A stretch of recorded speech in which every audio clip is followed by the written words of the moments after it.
Ardi hanyalah seorang office boy yang setiap hari membersihkan ruangan, menyeduh kopi, dan sering dianggap remeh oleh para karyawan maupun atasannya. Namun di balik seragam sederhananya, ia memiliki kecerdasan tajam. Sebelum kita mulai, izinkan saya mendoakan untuk semua yang sudah subscribe channel ini. Semoga selalu diberi kesehatan, umur yang panjang dan bermanfaat, rezeki yang lancar dan melimpah, serta bagi yang sedang memiliki hutang semoga segera dimudahkan pelunasannya. Amin ya Rabbal Alamin. Dan untuk kalian yang belum subscribe Tania Kisah, ayo jangan ragu untuk dukung kami. Tekan tombol subscribe sekarang juga, karena dukungan kalian sangat berarti. Setiap pagi, sebelum matahari benar-benar naik, Ardi sudah berada di depan gedung tinggi tempatnya bekerja. Dengan seragam biru tua yang mulai memudar dan sepatu hitam sederhana yang bagian solnya sudah agak tipis, ia selalu menjadi salah satu orang pertama yang membuka pintu kantor. Tugasnya sederhana, membersihkan ruangan, menata meja, mengisi galon air, dan memastikan semua karyawan datang dalam keadaan kantor yang rapi. Bagi sebagian orang, pekerjaan itu mungkin dianggap sepele. Namun bagi Ardi, setiap lantai yang ia pel, setiap gelas kopi yang ia seduh, adalah tanggung jawab yang harus ia jalankan dengan sungguh-sungguh. Ia selalu percaya bahwa sekecil apapun pekerjaan, jika dilakukan dengan hati, akan berarti. Sayangnya, keyakinan itu tak selalu dihargai. OB, jangan lama-lama ngepel, lantainya masih becek nih. Bentak salah satu karyawan yang terburu-buru lewat. Ardi hanya menunduk dan mengangguk pelan. Baginya, kata-kata kasar itu bukan hal baru. Hampir setiap hari ia mendengar kalimat serupa. Ada yang mengejek, ada yang meremehkan, bahkan ada yang memperlakukannya seakan ia tak lebih dari bayangan. Di ruang pantry, saat Ardi sibuk menata gelas, dua staf perempuan bercanda sambil melirik ke arahnya. Kasihannya, tiap hari cuma bikin kopi. Mungkin dia nggak bisa kerja apa-apa selain ngepel, ujar salah satunya sambil tertawa kecil. Ardi pura-pura tidak mendengar. Senyumnya tipis, meski dalam hati ada rasa perih. Ia tahu betul, di mata mereka ia hanyalah OB tak berpendidikan. Namun, Ardi bukan tipe orang yang mudah patah hati. Setiap kali rasa sakit muncul, ia mengingat kembali janji pada dirinya sendiri, bahwa pekerjaan ini adalah jalan untuk bertahan hidup, sekaligus kesempatan untuk belajar. Di sela kesibukannya, ia sering memperhatikan cara manajer berbicara, bagaimana rapat berlangsung, bahkan mengamati grafik-grafik yang tertempel di dinding ruang meeting. Seringkali ia pura-pura sibuk membersihkan meja, padahal matanya membaca setiap angka yang tertera di kertas laporan yang tertinggal. Suatu siang, ketika sedang menyapu di ruang rapat, ia menemukan selembar laporan keuangan yang tergeletak di lantai. Bukannya langsung membuangnya, ia malah membacanya dengan seksama. Angka-angka yang bagi orang awam terlihat membingungkan, justru bisa ia pahami. Meski tak pernah mengenyam bangku kuliah, Ardi punya kecerdasan alami dalam berhitung dan logika.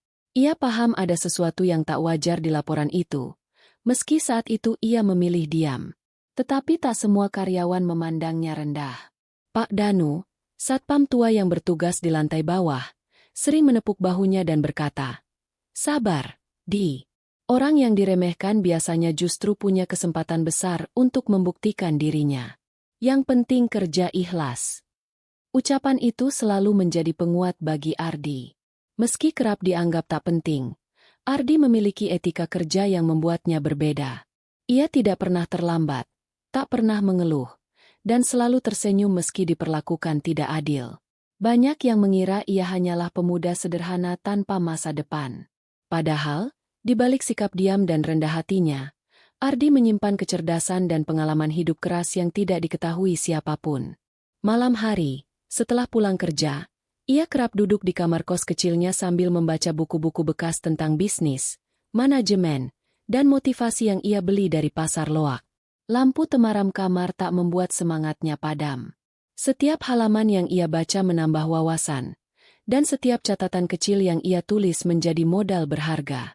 Hidup Ardi mungkin terlihat sederhana, tapi pikirannya melayang jauh. Ia sering membayangkan bagaimana rasanya menjadi pemimpin perusahaan, membuat keputusan besar, atau merancang strategi bisnis. Bagi orang lain, mungkin itu hanya mimpi mustahil bagi seorang OB. Namun bagi Ardi, mimpi adalah bahan bakar yang membuatnya bertahan. Hari-hari berjalan, dan Ardi tetap setia menjalankan tugasnya.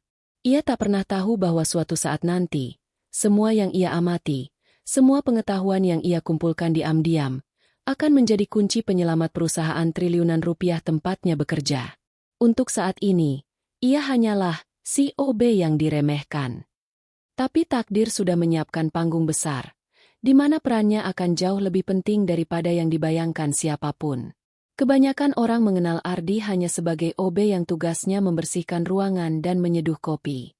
Tak ada yang tahu, di balik sikapnya yang pendiam, ia memiliki kebiasaan unik yang jarang dimiliki orang dengan latar belakang seperti dirinya, kecintaan pada buku dan angka. Di lantai 3 gedung perusahaan, ada sebuah ruangan kecil yang nyaris tak pernah dikunjungi karyawan, perpustakaan internal perusahaan. Isinya bukan novel atau majalah hiburan, melainkan buku-buku bisnis, ekonomi, dan manajemen yang sudah lama berdebu. Karyawan lain hampir tak pernah menyentuhnya.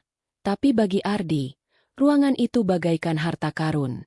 Setiap kali pekerjaannya selesai lebih cepat, Ardi menyempatkan diri masuk ke perpustakaan itu. Ia mengambil 1-2 buku, lalu membacanya diam-diam sambil duduk di pojok. Buku-buku seperti strategi bisnis global, dasar-dasar manajemen keuangan, hingga kepemimpinan efektif menjadi teman akrabnya. Meski bahasa dalam buku-buku itu kadang berat, Ardi tak menyerah. Ia perlahan-lahan mencatat istilah-istilah sulit di buku tulis usangnya, lalu mencari maknanya di kamus atau lewat internet di warung kopi dekat kosnya. Tak hanya itu, ia punya hobi aneh yang membuatnya berbeda. Ketika sedang membersihkan ruang rapat, ia kerap menemukan lembaran laporan keuangan atau proposal proyek yang dibiarkan begitu saja di meja, bahkan kadang terbuang di tempat sampah kertas. Alih-alih mengabaikan, Ardi sering memungutnya, menghaluskan lipatan kertas, lalu membacanya dengan teliti. Angka-angka yang bagi karyawan biasa terlihat membingungkan, justru baginya seperti teka-teki yang menantang. Ia bisa melihat pola, menghitung ulang persentase, bahkan menemukan kejanggalan kecil yang terlewat oleh orang-orang yang secara resmi bergelar manajer atau analis. Pernah suatu kali, ia menemukan laporan bulanan divisi pemasaran yang menunjukkan pengeluaran iklan digital lebih besar dari biasanya, namun hasilnya justru merosot. Ardi menggumam kecil. Seharusnya ada yang salah. Tidak mungkin budget sebesar ini tidak menghasilkan peningkatan apapun. Ia menulis catatan kecil di buku pribadinya, meski tahu ia tidak punya wewenang untuk mengatakannya kepada siapapun. Kecerdasan Ardi sebenarnya terbentuk dari perjalanan hidupnya. Sebelum menjadi OB, ia pernah bekerja serabutan, bahkan pernah membantu pamannya berjualan di pasar. Dari situlah ia belajar tentang perputaran uang, modal, dan untung rugi. Walau sederhana, pengalaman itu mengasah logikanya dalam membaca alur bisnis, namun Ardi memilih menyimpan rapat-rapat semua pemikirannya. Ia tahu, jika terlalu banyak bicara, justru bisa menimbulkan masalah. Siapa yang mau percaya pada OB? Pikirnya. Setiap kali rasa ingin berbagi pendapat muncul. Di kamar kos mungilnya, tumpukan buku bekas menjadi saksi bisu ketekunannya. Ada buku lusuh tentang akuntansi dasar dengan halaman yang sudah menguning. Ada pula majalah bisnis lama yang ia dapat dari penjual koran kiloan. Hampir setiap malam, meski tubuhnya lelah setelah bekerja seharian, Ardi masih menyempatkan diri membaca. Sesekali ia menyalin grafik atau rumus sederhana di kertas kosong, mencoba memahami alur laporan keuangan layaknya seorang analis sungguhan. Kebiasaan ini membuat pikirannya tajam. Ia bisa menebak arah bisnis perusahaan hanya dari melihat laporan singkat. Ia juga paham bahwa di balik angka-angka itu, ada cerita besar, kesuksesan, kegagalan, bahkan potensi kebusukan. Namun, semua itu hanya milik Ardi seorang. Tak ada yang tahu kecuali dirinya sendiri. Di kantor, ia tetaplah OB yang menunduk ketika dipanggil, berlari kecil ketika disuruh, dan tersenyum sopan meski sering diremehkan. Tetapi dalam diam, ia menyimpan sebuah harta karun berharga, kecerdasan yang terpendam. Ardi tidak tahu, semua pengetahuan yang ia kumpulkan, Semua catatan yang ia tulis dengan tekun, suatu hari akan menjadi senjata rahasia yang bukan hanya menyelamatkan dirinya, tapi juga menyelamatkan perusahaan tempatnya bekerja. Sebuah perusahaan bernilai triliunan rupiah yang sedang berjalan menuju jurang tanpa disadari banyak orang. Untuk saat ini, Ardi hanya bisa belajar dalam senyap, menunggu waktu di mana kecerdasannya akhirnya akan diuji. Hari-hari yang biasanya ramai dengan senyum dan canda di kantor, perlahan berubah suram. Karyawan yang dulu sibuk bekerja dengan semangat kini lebih sering berbisik-bisik dengan wajah cemas. Ada sesuatu yang berbeda di udara. Suasana tegang yang tak bisa dijelaskan, seperti awan gelap yang menggantung di atas gedung megah tempat Ardi bekerja. Semua bermula dari sebuah proyek besar yang gagal total. Proyek itu sebelumnya digadang-gadang sebagai langkah revolusioner yang akan membawa perusahaan naik level di pasar internasional. Direksi bahkan sempat mengadakan pesta kecil untuk merayakan kontrak awal dengan klien asing. Namun yang terjadi justru sebaliknya. Kerjasama itu berakhir di tengah jalan karena kesalahan manajemen dan keterlambatan produksi. Klien membatalkan kontrak, bahkan menuntut ganti rugi. Kabar buruk itu menyebar cepat. Para karyawan mulai khawatir, apalagi ketika muncul desas-desus bahwa beberapa investor besar menarik modal mereka. Grafik saham perusahaan yang terpampang di layar televisi di lobi kantor pun turun drastis, dari hijau cerah menjadi merah menyala. Dengar-dengar, perusahaan bisa kolaps kalau nggak ada investor baru masuk, bisik seorang staf marketing di pantry. Katanya, bulan depan ada pemotongan gaji. Bahkan bisa jadi ada PHK besar-besaran. Sahut rekannya dengan nada panik. Ardi, yang kebetulan sedang mengisi galon air di dekat mereka, berpura-pura tak mendengar. Namun telinganya tajam menangkap setiap kata. Ia tahu kabar itu bukan sekadar gosip. Dari beberapa dokumen yang ia lihat saat membersihkan ruang rapat, kondisi keuangan perusahaan memang memburuk. Angka kas menipis, sementara beban operasional tetap besar. Situasi semakin jelas terlihat dari wajah para manajer dan direksi. Dulu, mereka berjalan dengan penuh percaya diri, namun kini langkah mereka gontai. Rapat-rapat darurat sering diadakan hingga larut malam. Ardi yang kebetulan bertugas membereskan ruang rapat setelahnya sering menemukan sisa-sisa kertas dengan coretan panik, grafik menurun, catatan tentang utang jangka pendek, dan rencana darurat yang tampak tidak realistis. Suatu sore, ketika Ardi sedang mengepel koridor, ia melihat salah satu direktur keluar dari lift dengan wajah pucat. Lelaki parubaya itu menerima telepon dengan suara tinggi. Bagaimana mungkin dana segitu bisa hilang? Ini tidak masuk akal. Kemudian pintu lift tertutup, meninggalkan Ardi yang terdiam sambil menggenggam erat gagang pel. Bagi karyawan biasa, kondisi ini membuat mereka takut kehilangan pekerjaan. Namun bagi Ardi, ia melihat ada sesuatu yang lebih besar. Ia mencium aroma kebusukan. Ada hal yang tidak beres, bukan hanya sekadar salah strategi bisnis. Terlalu banyak uang yang hilang tanpa jejak. Terlalu banyak keputusan janggal yang merugikan perusahaan. Di ruang pantry, bisik-bisik semakin ramai. Aku dengar, direktur keuangan tiba-tiba beli mobil mewah baru. Katanya sih, pakai uang pribadi, tapi waktunya aneh banget. Jangan-jangan ada korupsi di dalam, ya? Percakapan itu membuat Ardi semakin yakin ada sesuatu yang salah. Namun, lagi-lagi, ia hanya bisa menyimpan semua itu dalam hati. Siapa yang akan percaya pada seorang OB jika ia bicara soal keuangan perusahaan? Malam itu, ketika semua karyawan sudah pulang, Ardi masih duduk sendirian di ruang perpustakaan kecil. Di depannya tergeletak beberapa lembar kertas yang ia temukan di tempat sampah kertas lantai direksi. Ia merapikannya, lalu membaca. Matanya menelusuri angka-angka dengan hati-hati. Ada ketidaksesuaian besar antara laporan pemasukan resmi dan pengeluaran nyata. Rasanya seperti ada tangan-tangan tak terlihat yang sengaja menguras isi kas perusahaan. Ardi menarik napas panjang. Kalau ini dibiarkan, perusahaan benar-benar bisa jatuh, gumamnya pelan. Bayangan tentang ribuan karyawan yang kehilangan pekerjaan, termasuk dirinya, membuat dadanya sesak. Ia sadar, badai besar sedang mendekat. Awan gelap itu bukan sekadar bayangan, melainkan kenyataan yang sebentar lagi akan menyelimuti seluruh perusahaan. Dan tanpa disadari siapapun, hanya Ardi yang mulai melihat pola di balik kekacauan itu.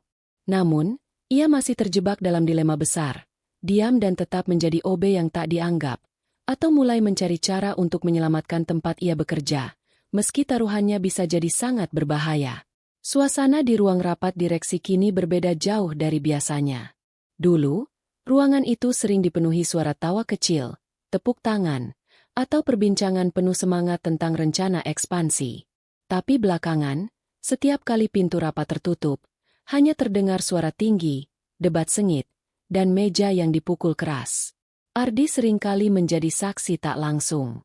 Sebagai OB, ia bertugas membersihkan ruangan sebelum dan sesudah rapat. Biasanya ia datang ketika rapat sudah bubar, tapi belakangan, ia sengaja memperlambat pekerjaannya agar bisa mendengar percakapan di dalam. Bukan karena ingin mencampuri urusan, melainkan karena rasa ingin tahu dan kekhawatiran terhadap masa depannya, dan nasib ribuan karyawan lainnya. Suatu pagi, pintu ruang rapat sedikit terbuka, dan suara-suara keras keluar jelas. Ini semua salah divisi pemasaran.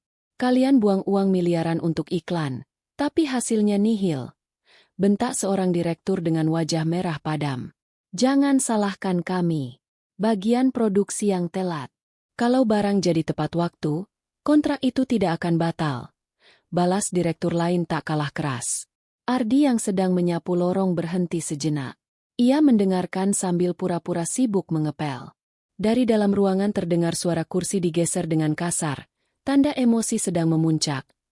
Cukup, terdengar suara direktur utama mencoba menenangkan, tapi nadanya pun bergetar. Sekarang bukan waktunya menyalahkan. Investor sudah mundur, saham kita jatuh, kas kita hampir kosong. Kalau terus begini, bulan depan kita tidak bisa membayar gaji. Ucapan itu membuat dada Ardi ikut berdebar. Ia tahu situasi perusahaan buruk, tapi mendengar langsung dari mulut direksi membuatnya semakin yakin bahwa awan hitam sudah semakin pekat. Yang lebih mengejutkan, beberapa kali Ardi mendengar percakapan yang sama sekali tidak mencerminkan kepemimpinan. Aku sudah alihkan sebagian aset ke rekening luar negeri.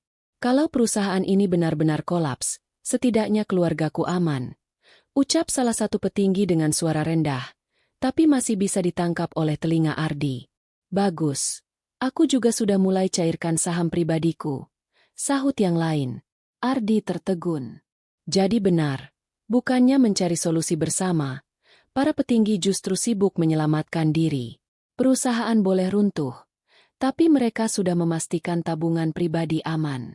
Tidak ada yang benar-benar memikirkan ribuan karyawan biasa, mulai dari staf, teknisi, hingga OB seperti dirinya. Setiap kali rapat berakhir, Ardi masuk untuk merapikan ruangan. Ia sering menemukan kertas catatan kecil berisi coretan angka atau strategi darurat. Namun bukannya solusi nyata, kebanyakan hanya berisi wacana kosong, cari investor baru, jual aset sekunder, atau tunda pembayaran vendor. Semua itu bagi Ardi hanya memperpanjang napas, bukan benar-benar menyelamatkan perusahaan. Pernah suatu malam, ia harus menunggu hingga pukul 10 karena rapat darurat berlangsung lama. Saat membersihkan meja, ia menemukan segelas kopi yang belum disentuh dan beberapa kertas berserakan. Di salah satunya tertulis jelas, jika gagal, lakukan PHK massal 30% karyawan. Ardi menggenggam kertas itu erat sebelum buru-buru merapikannya kembali. Bayangan tentang ratusan karyawan kehilangan pekerjaan, termasuk dirinya, membuat hatinya berat. Kenapa mereka begitu mudah memutuskan nasib orang lain? Batinnya. Dari hari ke hari, Ardi semakin melihat betapa kacau manajemen perusahaan. Bukan hanya karena salah strategi, tapi juga karena hilangnya kepedulian. Para petinggi sibuk saling menyalahkan, sibuk menutupi kebusukan, bahkan ada yang terang-terangan mencari keuntungan pribadi di tengah krisis. Namun, di balik semua itu, Ardi tidak hanya menyaksikan, ia juga menganalisis. Setiap percakapan yang ia dengar, setiap dokumen yang ia baca diam-diam, ia simpan dalam ingatan dan catatan kecil. Perlahan, ia mulai melihat pola besar. Ada kebocoran dana sistematis yang sengaja ditutupi. Dan meski hanya seorang OB yang dianggap tak berarti, Ardi tahu suatu saat ia harus bertindak. Jika tidak, perusahaan ini akan benar-benar ambruk, dan ribuan orang akan kehilangan penghidupan mereka. Untuk sementara, ia tetap diam, tetap menjalankan tugasnya, tetap tersenyum saat disuruh-suruh. Tapi jauh di lubuk hatinya, tekad itu mulai tumbuh. Ia tidak bisa selamanya hanya menjadi penonton. Sore itu, kantor sudah mulai sepi. Sebagian besar karyawan pulang lebih awal dengan alasan yang beragam. Ada yang lesu karena beban kerja. Ada pula yang memilih menghindari suasana muram yang semakin pekat di perusahaan. Namun bagi Ardi, pekerjaannya justru baru dimulai. Ia berjalan menyusuri lorong lantai direksi dengan kereta dorong berisi peralatan kebersihan. Saat memasuki ruang rapat besar, pandangannya langsung jatuh pada tumpukan kertas di meja panjang. Sebagian sudah kusut, sebagian tergeletak begitu saja tanpa perhatian. Ardi menghela napas. Kalau saja semua orang di sini bisa lebih rapi, pekerjaan saya tidak akan 2 kali lipat. Gumamnya sambil mengumpulkan kertas-kertas itu. Namun, langkah tangannya terhenti ketika matanya menangkap sesuatu yang janggal. Di salah satu lembar laporan keuangan, ada kolom pengeluaran yang tidak masuk akal. Nominalnya begitu besar, tapi keterangan penggunaannya sangat samar. Biaya operasional khusus. Jumlahnya miliaran rupiah. Angka yang cukup untuk menggaji ratusan karyawan selama beberapa bulan. Ardi duduk sejenak di kursi ujung meja, memandangi kertas itu dengan alis berkerut. Otaknya yang terbiasa mengutak-atik angka langsung bekerja. Ia membandingkan dengan laporan lain yang pernah ia baca diam-diam sebelumnya. Ada pola aneh. Setiap bulan, selalu ada pengeluaran besar dengan istilah yang berbeda-beda. Kadang, biaya konsultasi eksternal, kadang, dana cadangan proyek, tapi jumlahnya selalu konsisten dalam skala yang sama. Ini pasti ada yang disembunyikan, bisiknya pelan. Namun bersamaan dengan itu, muncul rasa ragu yang menghantam. Ia hanyalah seorang OB. Apa yang bisa ia lakukan dengan temuan ini? Melapor ke manajer? Bisa jadi malah dianggap mengada-ada. Lebih buruk lagi, ia bisa dituduh mencuri dokumen penting. Malam itu, Ardi membawa pulang salinan laporan tersebut. Ia tidak berani mengambil dokumen aslinya. Jadi ia memotret diam-diam dengan ponsel tuanya yang kamera depannya sudah buram. Di kamar kos yang sempit, ia mengamati ulang angka-angka itu sambil menyalin ke buku catatannya. Semakin ia teliti, semakin besar kecurigaannya. Dana miliaran rupiah itu jelas tidak tercatat dengan baik. Entah menguap kemana, tapi jelas tidak pernah kembali dalam bentuk aset atau keuntungan perusahaan. Ardi menggigit bibirnya. Kalau benar ada penggelapan, berarti ada orang dalam yang main, dan levelnya pasti tinggi. Namun, rasa takut selalu menghampirinya. Bayangan buruk menghantui. Bagaimana jika ia salah menuduh? Bagaimana jika ada yang tahu bahwa ia sudah membaca dokumen itu? Bisa jadi ia kehilangan pekerjaannya. Atau lebih parah lagi, bisa dibungkam. Keesokan harinya, saat membersihkan ruang kerja salah satu manajer, Ardi mendengar percakapan yang memperkuat kecurigaannya. Dua manajer berbicara lirih sambil menutup pintu. Tidak sadar Ardi masih ada di dalam ruangan. Transfer bulan ini sudah masuk? Sudah. Sama seperti biasa. Tenang saja. Semua tercatat rapi. Tidak ada yang bakal curiga. Keduanya tertawa kecil sebelum melanjutkan pembicaraan lain. Ardi yang sedang jongkok mengelap meja nyaris kehilangan kendali atas emosinya. Ia ingin sekali menegur. Tapi ia tahu itu bukan tempatnya untuk bicara. Hari-hari berikutnya, kegelisahan Ardi semakin menjadi-jadi. Ia mulai memperhatikan lebih banyak hal. Mobil mewah baru yang tiba-tiba dimiliki salah satu direktur, perjalanan dinas aneh yang hanya berupa liburan terselubung, hingga gaya hidup mewah beberapa petinggi yang tidak sesuai dengan kondisi perusahaan yang katanya sedang kritis. Semua itu semakin menguatkan benih kecurigaannya. Ada permainan kotor yang menggerogoti perusahaan dari dalam di malam sunyi. Ardi termenung di depan meja kecil kosnya. Tumpukan catatan, foto laporan keuangan, dan coretan hitam memenuhi buku tulisnya.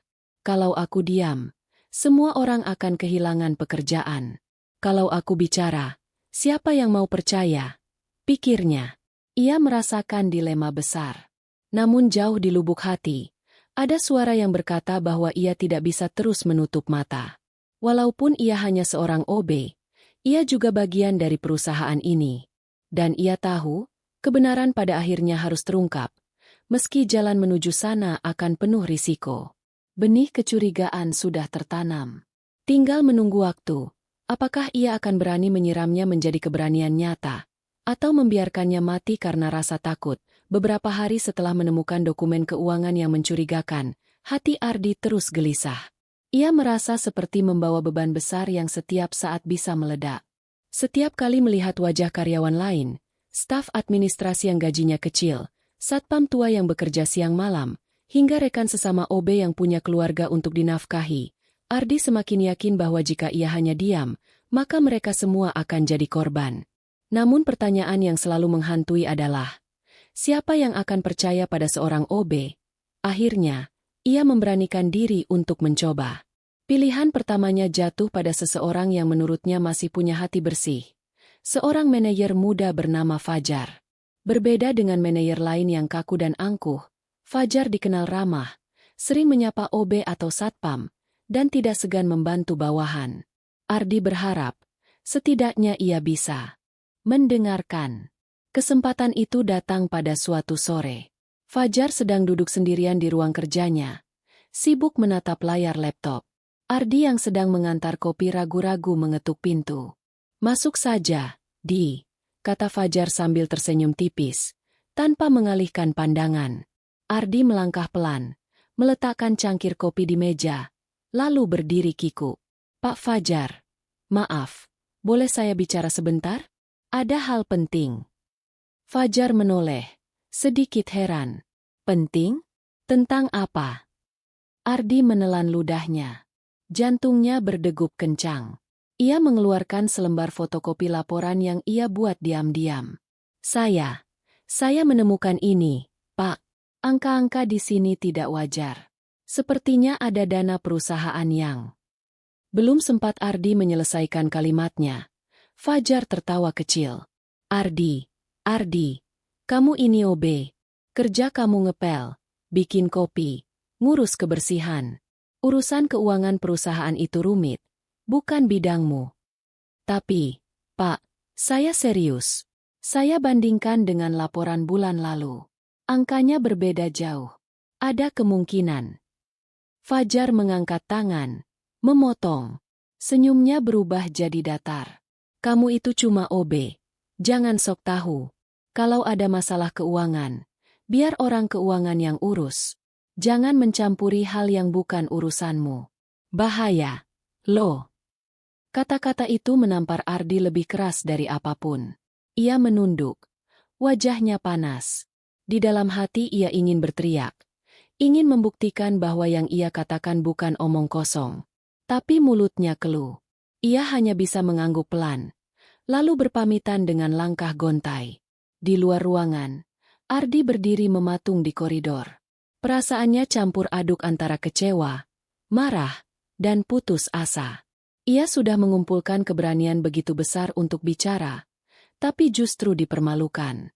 Ia sadar, posisinya memang terlalu rendah untuk bisa didengar.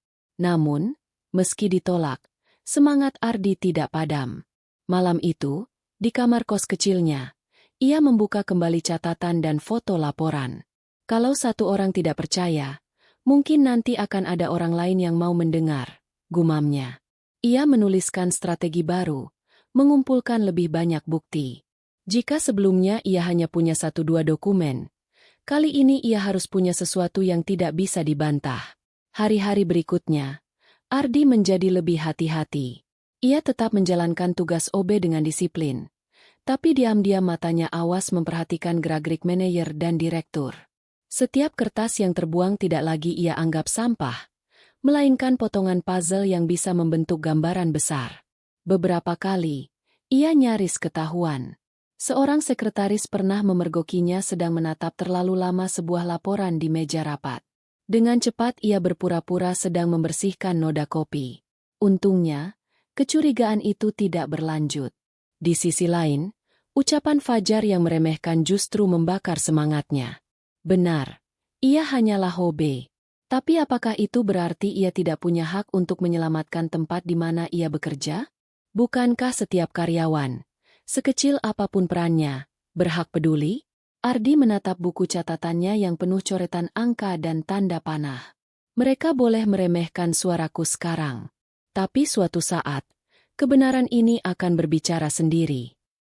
Dan dengan tekad itu, Ardi terus melangkah, meski jalannya semakin berbahaya. Setelah ditertawakan dan diremehkan, Ardi tahu satu hal, ia tidak boleh hanya mengandalkan kata-kata. Orang-orang tidak akan percaya pada seorang OB, kecuali ia datang membawa bukti yang begitu jelas hingga tak bisa dibantah. Sejak hari itu, ia menetapkan tekad baru, menjadi pengumpul fakta dalam diam. Setiap pagi, Ardi tetap menjalankan rutinitasnya seperti biasa. Ia mengepel lantai, mengelap meja, dan menyiapkan kopi untuk para manajer. Namun di balik sikap tenang dan senyumnya, matanya awas mengamati setiap detail. Laci yang terbuka sedikit, dokumen yang tercecer, bahkan percakapan singkat di lorong, semua ia simpan dalam ingatan. Langkah pertamanya adalah menyimpan salinan dokumen-dokumen yang mencurigakan. Dengan kamera ponsel tuanya, ia memotret lembar laporan yang sering ditinggalkan sembarangan. Ia tak pernah membawa dokumen asli, karena itu bisa membuatnya ketahuan. Semua fotonya ia simpan dalam folder tersembunyi, lalu dicadangkan ke flash disk kecil yang selalu ia sembunyikan di dalam kotak bekas rokok di kosnya. Malam-malamnya berubah menjadi waktu penyelidikan. Ia duduk di depan meja kos yang reyot, menyalin ulang angka-angka ke dalam buku catatan. Garis demi garis ia tarik, membandingkan satu laporan dengan yang lain. Hasilnya selalu sama, ada dana besar yang hilang tanpa jejak. Nominalnya konsisten, tapi nama peruntukannya selalu berubah-ubah. Ardi yakin, itu cara sistematis untuk menutupi aliran uang haram. Langkah berikutnya lebih berani. Ardi mulai menggunakan fitur perekam suara di ponselnya. Setiap kali ia masuk ruang rapat untuk mengantar minum atau membersihkan, ia menyelipkan ponsel di balik kereta dorong kebersihan dengan rekaman aktif. Dari sanalah ia mulai mengumpulkan percakapan-percakapan rahasia yang seharusnya tidak pernah bocor keluar. Suatu malam, hasil rekaman membuat bulu kuduknya merinding. Ia mendengar jelas suara seorang direktur berbicara lantang. "Tenang saja. Uang sudah ditransfer ke rekening luar negeri. Asal kita sepakat tutup mulut, tidak ada yang akan tahu." OB-OB itu tidak mungkin mengerti apa-apa. Ardi mengepalkan tangan saat mendengarnya. Kata-kata itu seperti cambuk yang membakar semangatnya.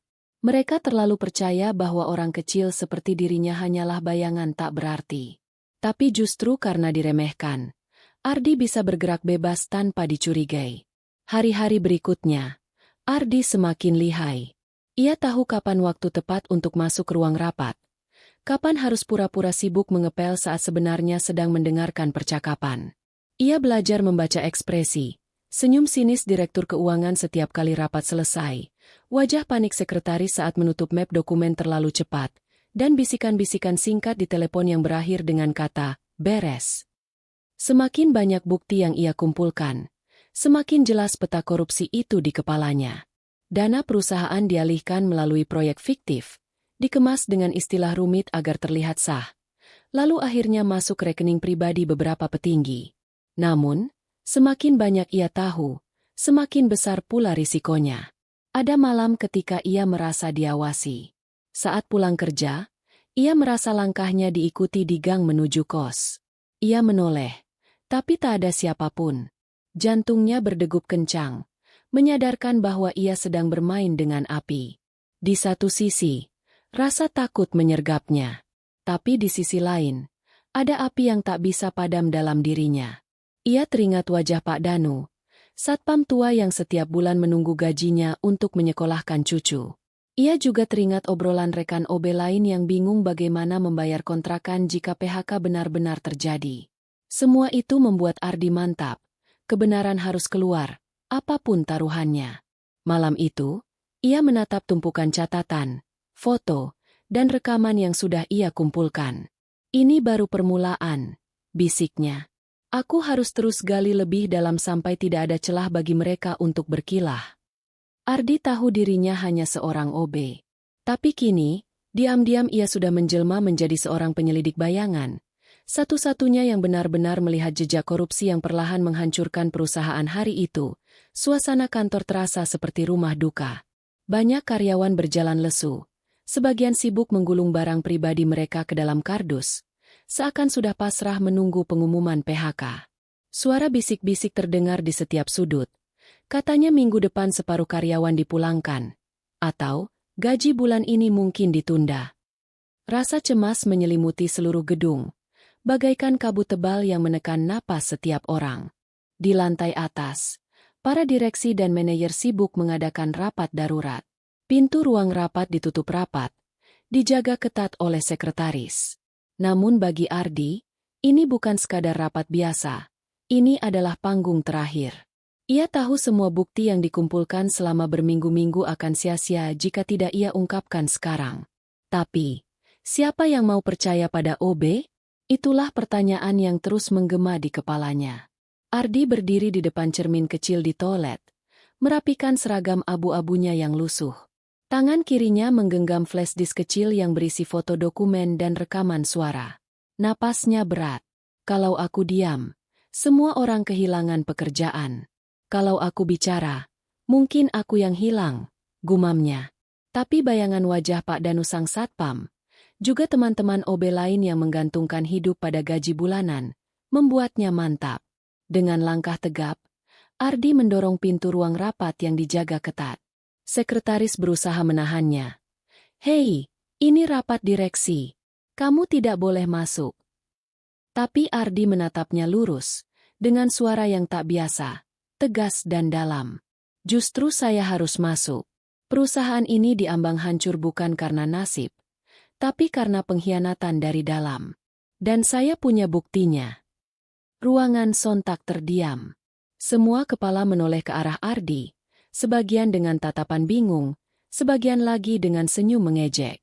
Direktur keuangan, yang selama ini paling lantang menyalahkan keadaan global, menyipitkan mata penuh kecurigaan. "Apa ini? OB ikut rapat? Jangan buang waktu, keluarkan dia," serunya. Namun sebelum satpam sempat bergerak, Ardi sudah mengangkat flash disk itu tinggi-tinggi. Dalam benda kecil ini ada catatan aliran dana gelap perusahaan, lengkap dengan bukti suara. Kalau kalian berani mendengarkan, saya akan memaparkan. Kalau tidak, besok bukti ini saya serahkan langsung ke media dan kepolisian. Kata-kata itu meledak di ruangan. Sebagian manajer langsung gelisah, menatap satu sama lain dengan panik. Ada yang berbisik lirih, "Apa mungkin benar?" Sementara beberapa lainnya menertawakan sinis. "OB sok jadi detektif," ejek seorang manajer pemasaran. CEO yang duduk di ujung meja mengetukkan jarinya pelan ke meja. Tanda meminta semua diam. Tatapannya tajam, bercampur ragu. "Baik, Ardi. Kalau memang kamu yakin, tunjukkan di sini dan sekarang." Ardi maju ke depan dengan langkah mantap, meski lututnya sempat bergetar. Ia menancapkan flash disk ke laptop proyektor. Layar besar di dinding menampilkan tabel-tabel angka yang sudah ia ringkas. Ia menjelaskan dengan bahasa sederhana, bagaimana dana miliaran rupiah dipindahkan ke proyek fiktif, siapa saja nama yang terlibat, hingga rekaman suara seorang direktur yang menyebutkan rekening luar negeri. Detik itu, ruangan berubah mencekam. Wajah direktur keuangan memucat. Keringat dingin menetes di pelipisnya.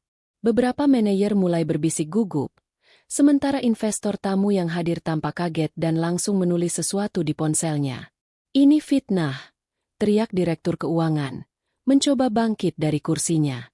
Tapi Ardi menekan tombol di laptop, dan suara rekaman bergema memenuhi ruangan. "Tenang saja, uang sudah ditransfer ke rekening luar negeri. Asal kita sepakat tutup mulut, tidak ada yang akan tahu. OB-OB itu tidak mungkin mengerti apa-apa." Semua mata kini tertuju pada sang direktur. Tak ada lagi tawa, tak ada lagi ejekan. Hanya keheningan yang mematikan. Ardi menatap mereka satu persatu. Suaranya tenang, tapi penuh keberanian. "Saya memang hanya OB. Tapi saya juga bagian dari perusahaan ini. Kalau perusahaan hancur, saya ikut hancur. Dan saya tidak akan diam melihat ribuan orang kehilangan pekerjaan hanya karena kerakusan segelintir orang. Ucapan itu menampar semua yang hadir. Sebagian menunduk malu, sebagian masih terdiam kaku. Bagi Ardi, inilah titik balik. Untuk pertama kalinya, ia bukan lagi OB yang dianggap remeh. Ia adalah seseorang yang membawa kebenaran ke meja rapat paling penting dalam sejarah perusahaan itu. Ruangan rapat masih dalam keheningan yang menegangkan setelah Ardi memutar rekaman suara.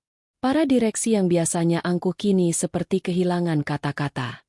Suara yang jelas menyebut, rekening luar negeri, dan menutup mulut, membuat siapapun tak bisa mengelak. Ardi tidak berhenti di sana. Ia menampilkan beberapa lembar dokumen digital di layar proyektor. Angka-angka mengalir di depan mata semua orang. Transfer miliaran rupiah yang keluar masuk rekening perusahaan tanpa keterangan jelas. Pengeluaran fiktif untuk proyek yang tak pernah ada, hingga laporan manipulatif yang sudah ditandatangani salah satu direktur senior. Lihat ini, kata Ardi dengan suara mantap, menunjuk ke layar. Dana sebesar 250 miliar dicatat untuk pembangunan gudang baru di luar kota. Tapi faktanya, lokasi tanah yang tercantum dalam dokumen adalah lahan kosong milik pribadi salah satu petinggi, dan hingga hari ini tidak ada satu bata pun yang berdiri di sana.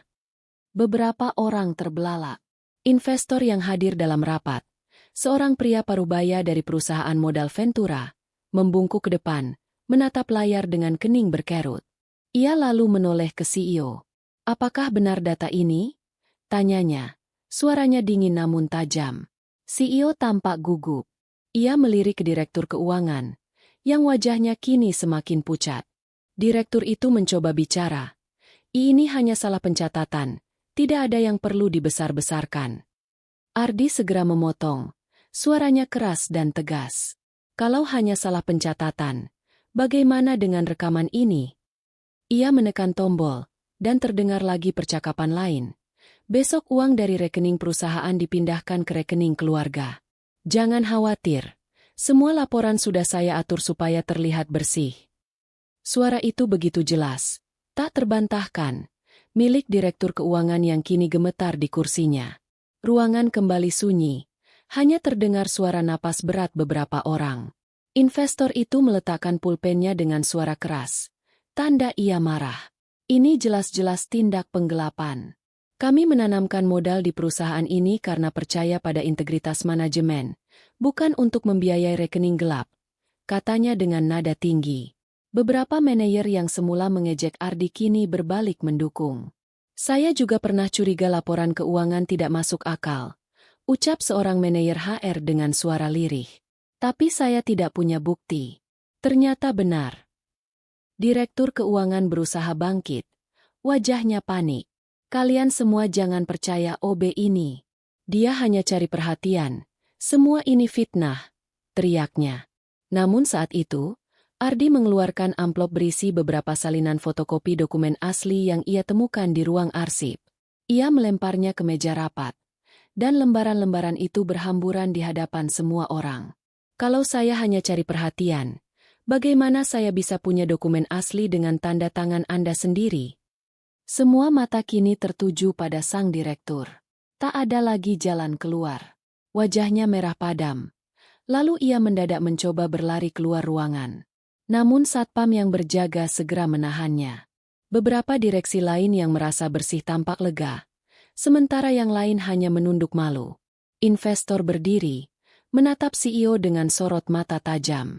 Saya hanya bisa melanjutkan dukungan modal jika perusahaan ini segera membersihkan orang-orang busuknya. Kalau tidak, saya tarik semua investasi, dan biarkan perusahaan ini runtuh. Kata-kata itu seperti palu goda menghantam meja rapat. CEO yang sejak tadi terdiam akhirnya bicara. Suaranya serak. Baik, kita akan tindak lanjuti ini secara hukum. Mulai hari ini, semua pihak terkait akan diselidiki. Ia lalu menatap Ardi, kali ini dengan sorot berbeda. Bukan lagi melihat OB biasa, melainkan seorang penyelamat. Ardi hanya menunduk hormat, meski dadanya bergemuruh. Ia tahu ini baru awal dari perjalanan panjang. Tapi setidaknya kebenaran telah terungkap. Buktinya sudah membungkam semua mulut yang meremehkannya. Di luar ruang rapat, kabar itu cepat menyebar. Karyawan yang tadinya lesu mulai berbisik penuh harapan. Katanya ada korupsi besar terungkap. OB yang selama ini kita kenal itu ternyata yang bongkar semua. Perlahan, suasana kantor yang muram mulai berubah menjadi campuran kaget dan kagum. Hari itu menjadi tonggak sejarah.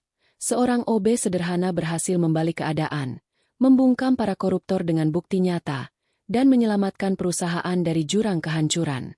Keesokan harinya setelah rapat darurat yang menegangkan itu, kantor pusat perusahaan dipenuhi kegaduhan. Tidak seperti biasanya, bukan suara mesin fotokopi atau telepon yang mendominasi, melainkan bisik-bisik karyawan yang membicarakan satu nama, Ardi. Katanya dia yang bongkar semua kebusukan direksi. OB itu? Serius?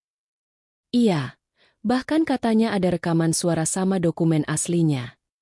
Nama Ardi, yang dulu hanya disapa sepintas tanpa arti, kini menjadi pusat perhatian. Saat ia berjalan membawa termos kopi melewati lorong, karyawan yang biasanya menertawakannya justru memberi senyum canggung, bahkan ada yang bertepuk tangan kecil. Ardi hanya menunduk, merasa canggung, tapi di dalam hatinya ada perasaan lega karena akhirnya kebenaran tidak sia-sia ia perjuangkan. Sementara itu, pihak berwenang bergerak cepat. Sore hari, beberapa mobil hitam berlogo kepolisian datang menjemput direktur keuangan yang telah lama berkuasa dengan tangan besi. Adegan itu menjadi tontonan seluruh karyawan. Seorang pria yang tadinya selalu berdasi mahal kini diborgol dan digiring ke mobil aparat. Banyak yang tidak percaya mata mereka, tapi sekaligus merasakan kepuasan karena akhirnya orang serakah itu mendapat balasannya. Media pun segera mencium kabar besar itu. Malamnya, berita di televisi nasional menayangkan cuplikan penangkapan dan menyebut ada seorang karyawan level rendah yang menjadi whistleblower. Meski nama Ardi awalnya disamarkan, cepat atau lambat identitasnya terbongkar juga. Dalam hitungan hari, wajahnya terpampang di berbagai portal berita online dengan judul-judul sensasional. OB bongkar skandal korupsi triliunan. Si pahlawan dari balik seragam sederhana. Ketika keberanian datang dari tempat tak terduga. Ardi yang tadinya hanya tinggal di kos sederhana, kini harus menerima kunjungan wartawan yang ingin mewawancarainya. Ia tidak pernah membayangkan hidupnya bisa berubah sedramatis ini. Beberapa media bahkan menawarinya uang agar mau menceritakan kisah eksklusif. Namun Ardi menolak semua yang berbau sensasi. Baginya, yang terpenting adalah perusahaan selamat dan ribuan karyawan tidak kehilangan pekerjaan. Di kantor, CEO yang selama ini tak pernah melirik Ardi akhirnya memanggilnya secara resmi ke ruangannya. Dengan wajah sungguh-sungguh, ia menjabat tangan Ardi erat-erat. Saya harus mengakui, selama ini kami buta. Kami melihatmu hanya sebagai OB. Padahal kamu punya integritas yang luar biasa. Perusahaan ini berhutang banyak padamu. Ardi tersenyum tipis. Saya hanya melakukan apa yang menurut hati saya benar. Pak, saya tidak bisa diam melihat orang-orang tidak bersalah jadi korban keserakahan. Ucapan itu membuat CEO terdiam, bahkan nyaris menunduk malu. Sementara itu, manajer muda yang dulu menertawakan Ardi datang menghampiri dengan wajah penuh penyesalan. Ardi, maafkan saya. Dulu saya salah menilai kamu. Ternyata kamu jauh lebih berani dari siapapun di sini. Ardi hanya mengangguk. Ia tidak ingin membalas dendam dengan kesombongan. Justru di momen itulah semakin terlihat betapa rendah hati dirinya. Hari-hari berikutnya, berita tentang Ardi makin tersebar luas. Beberapa karyawan menjadikannya teladan, bahkan ada yang berkata, kalau OB saja bisa selamatkan perusahaan, kenapa kita yang di level atas hanya diam? Semangat baru mulai tumbuh di seluruh divisi. Bahkan pihak investor yang sempat hampir hengkang kini berubah sikap. Mereka mengumumkan secara terbuka bahwa kepercayaan mereka kembali pulih, berkat keberanian seorang karyawan sederhana. Kami percaya, dengan adanya orang seperti Ardi di perusahaan ini, integritas bisa ditegakkan, kata salah satu investor dalam konferensi pers. Malam itu, ketika Ardi kembali ke kamar kosnya yang sederhana, ia duduk di tepi ranjang besi berderit sambil menatap langit-langit. Ponselnya penuh dengan notifikasi ucapan selamat, baik dari karyawan kantor, tetangga kos, bahkan orang-orang yang tidak ia kenal. Ia menghela napas panjang. Kehidupannya sudah berubah. Ia tahu itu. Namun jauh di dalam hati, Ardi tetap merasa dirinya sama. Seorang anak kampung yang pernah hanya bermimpi bisa sekolah tinggi, kini menjadi OB, dan tak pernah menyangka bisa dijuluki pahlawan. Di luar sana, dunia mungkin melihatnya sebagai sosok besar, tapi bagi Ardi, yang paling penting adalah satu hal. Ia berhasil menjaga perusahaan tetap berdiri, menyelamatkan ribuan keluarga dari kehilangan mata pencaharian. Dan itu sudah cukup membuatnya merasa menjadi manusia yang berguna. Hari itu, OB sederhana bernama Ardi resmi berubah status, bukan lagi sekadar pekerja kantor tak dianggap, melainkan pahlawan yang dicatat dalam sejarah perusahaan. Hari-hari setelah penangkapan direktur korup menjadi titik awal yang baru bagi perusahaan. Untuk pertama kalinya setelah sekian lama, suasana kantor terasa lega, meski masih ada ketegangan. Para karyawan yang dulu dicekam rasa cemas mulai berani tersenyum lagi. Namun, satu masalah besar masih menanti. Kondisi finansial perusahaan tetap berada di ambang jurang. Investor memang kembali duduk di meja diskusi, tetapi mereka belum sepenuhnya yakin apakah perusahaan ini bisa diselamatkan. Di tengah situasi itu, CEO meminta Ardi untuk ikut hadir dalam rapat internal dewan. Permintaan yang terdengar mustahil, karena siapa pernah membayangkan seorang OB duduk di meja yang biasanya hanya diisi eksekutif berjas mahal? Namun kali ini, semua orang tahu, Ardi bukan OB biasa. Ia adalah orang yang telah membuka mata seluruh perusahaan. Ardi, kami ingin mendengar pendapatmu, kata CEO dengan nada tulus, membuat beberapa direktur muda saling berpandangan kaget. Dengan sedikit gugup, Ardi berdiri dan memaparkan apa yang selama ini ia pelajari diam-diam. Ia mengeluarkan map lusuh berisi coretan tangan, catatan kecil, dan analisis yang ia buat sendiri dari laporan keuangan yang pernah ia temukan. Perusahaan ini sebenarnya punya potensi besar, ujar Ardi. Hanya saja, dana yang seharusnya digunakan untuk ekspansi dan riset justru bocor ke kantong pribadi. Jika aliran dana itu kita kembalikan ke jalur yang benar, lalu fokus pada proyek inti, perusahaan tidak hanya bisa bertahan, tapi justru tumbuh. Para direksi yang biasanya mendengar presentasi dengan wajah bosan, kali ini memperhatikan serius. Ardi menjelaskan dengan bahasa sederhana, potensi pasar, kebutuhan konsumen, bahkan langkah-langkah efisiensi yang bisa diambil. Ia juga mengusulkan kerjasama strategis dengan mitra lama yang sempat menjauh karena krisis kepercayaan. Investor asing yang hadir dalam rapat sempat menimpali. Apakah kamu yakin strategi ini bisa dijalankan dalam waktu sesingkat itu? Ardi menatapnya dengan percaya diri. Kalau kita mulai sekarang, dengan manajemen baru yang transparan, kepercayaan pasar bisa kembali. Jangan lupakan, perusahaan ini punya aset berharga, sumber daya manusia yang loyal. Mereka hanya butuh pemimpin yang bisa dipercaya. Kata-kata itu menghantam hati banyak orang di ruangan. Karyawan yang hadir sebagai saksi bahkan menitikkan air mata, karena selama ini mereka merasa terabaikan. Setelah diskusi panjang, investor sepakat memberikan kesempatan kedua. Mereka menyatakan siap menyuntikkan dana segar, asalkan transparansi dijaga dan rekomendasi Ardi dijadikan dasar strategi pemulihan. CEO mengangguk mantap dan berjanji di depan semua orang bahwa perusahaan akan berubah. Kabar itu menyebar cepat ke seluruh karyawan. Lorong kantor yang sebelumnya suram kini dipenuhi senyum dan tepuk tangan. Kita tidak jadi di PHK. Seru beberapa karyawan yang hampir kehilangan semangat hidup. Ada yang langsung menelepon keluarga mereka dengan suara bergetar, mengabarkan kabar baik bahwa masa depan mereka selamat. Perubahan besar pun dimulai. Proyek-proyek yang terbengkalai dihidupkan kembali dengan pengelolaan yang lebih rapi. Biaya-biaya tidak penting dipangkas.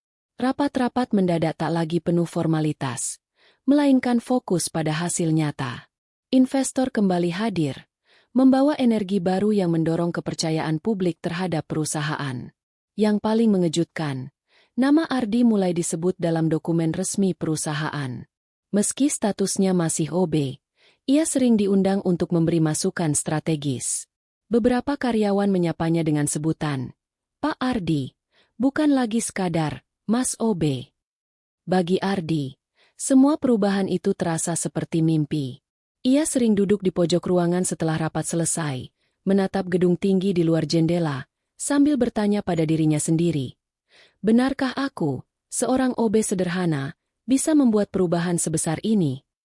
Namun setiap kali ia melihat wajah karyawan yang kembali bersemangat bekerja, ia tahu jawabannya, iya.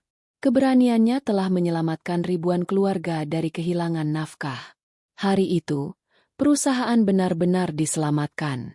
Dan semua orang tahu, pahlawan di balik itu bukan direktur, bukan manajer, melainkan seorang OB bernama Ardi, yang membuktikan bahwa ketulusan dan keberanian bisa lebih kuat daripada jabatan atau gelar. Hari-hari setelah perusahaan bangkit menjadi babak baru dalam hidup Ardi. Suatu pagi, ia dipanggil ke ruang direksi. Awalnya ia mengira hanya untuk membersihkan ruangan seperti biasa. Namun, kali ini, kursi panjang yang biasanya ia rapikan sudah terisi penuh oleh jajaran pimpinan dan perwakilan investor. Semua mata tertuju padanya ketika ia masuk dengan seragam abu-abu kombinasi oranye yang sederhana. Ardi, duduklah, ucap CEO dengan senyum ramah. Ardi agak canggung. Tangannya sempat gemetar karena belum terbiasa diperlakukan sejajar dengan orang-orang berjas mahal. Setelah hening sejenak, CEO membuka pembicaraan. Kami semua sudah menyaksikan keberanian dan kecerdasanmu. Kau bukan hanya menyelamatkan perusahaan, tapi juga ribuan keluarga. Karena itu, kami ingin menawarkan sesuatu yang istimewa. Mulai hari ini, apakah kau bersedia menjadi konsultan internal perusahaan ini? Ruangan seketika senyap. Beberapa direktur yang dulu sering meremehkannya terperangah, sementara beberapa karyawan yang hadir nyaris tak percaya dengan apa yang baru saja mereka dengar. Ardi sendiri terdiam lama. Hatinya bergejolak. Ia teringat bagaimana dulu ia hanya seorang OB yang sering dianggap tak ada artinya, bahkan diejek sebagai pelengkap kantor.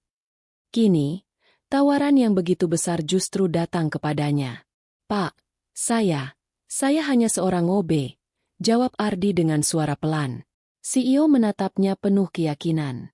Tidak, Ardi, kau adalah contoh bahwa jabatan tidak menentukan nilai seseorang. Integritas, kecerdasan, dan keberanianmu adalah aset yang jauh lebih berharga daripada gelar apapun. Investor yang hadir ikut menambahkan, banyak perusahaan besar butuh orang seperti Anda, Ardi. Orang yang berani berkata jujur dan peduli dengan karyawan. Kami percaya, tanpa Anda, perusahaan ini sudah lenyap dari pasar. Akhirnya, dengan perasaan campur aduk, Ardi menerima tawaran itu. Ia tidak lagi sekadar OB, melainkan konsultan internal dengan gaji fantastis. Namun yang paling membahagiakan baginya bukanlah jumlah uang yang ditawarkan, melainkan kepercayaan dan penghormatan yang kini ia dapatkan. Kabar itu menyebar cepat di kalangan karyawan. Dari lantai produksi hingga divisi administrasi, semua membicarakan Ardi. Bayangkan, OB yang dulu kita anggap remeh sekarang jadi konsultan, ucap seorang karyawan sambil tersenyum bangga. Banyak yang menjadikannya teladan, bukti nyata bahwa kerendahan hati, kerja keras, dan keberanian bisa mengubah nasib siapa saja. Ardi sendiri tetap tidak berubah. Meski jabatannya kini bergengsi, ia tetap menyapa satpam dengan ramah, tetap membantu teknisi mengangkat barang, bahkan sesekali masih membuatkan kopi untuk staf lain. Dulu aku melakukan ini karena kewajiban. Sekarang aku melakukannya karena kebiasaan dan rasa syukur, ucapnya dengan senyum tulus. Hari-hari berikutnya, Ardi mulai memberi masukan strategi. Ia membantu menyusun rencana efisiensi, mengusulkan inovasi sederhana, hingga menjembatani komunikasi antara manajemen dan karyawan biasa. Ajaibnya, setiap kali ia berbicara, orang-orang mendengarkan dengan serius. Sebuah perubahan yang dulu tak pernah ia bayangkan. Di luar perusahaan, media mulai meliput kisahnya. Judul-judul berita terpampang di halaman utama. Dikira hanya OB, ternyata penyelamat perusahaan triliunan. Ardi, dari tukang bersih kantor jadi konsultan bergaji fantastis. Banyak mahasiswa, pengusaha muda, bahkan tokoh masyarakat yang menjadikannya inspirasi. Namun, di balik semua itu, Ardi tetap rendah hati. Dalam sebuah wawancara, ketika ditanya apa rahasia kesuksesannya, ia menjawab sederhana. Jangan pernah meremehkan pekerjaan sekecil apapun. Dari menyapu lantai, saya belajar ketelitian. Dari menyeduh kopi, saya belajar melayani dengan tulus. Semua itu ternyata menjadi bekal besar ketika kesempatan datang. Kini, Ardi bukan hanya penyelamat perusahaan, melainkan juga simbol harapan. Ia membuktikan bahwa nasib bisa berubah drastis, asal seseorang berpegang pada integritas, tekun belajar, dan berani mengambil langkah ketika saatnya tiba. Dari OB yang diremehkan, ia menjelma konsultan yang dihormati. Perjalanannya menegaskan satu hal, jabatan bisa diberikan, tapi kepercayaan hanya lahir dari hati yang jujur dan keberanian yang tulus.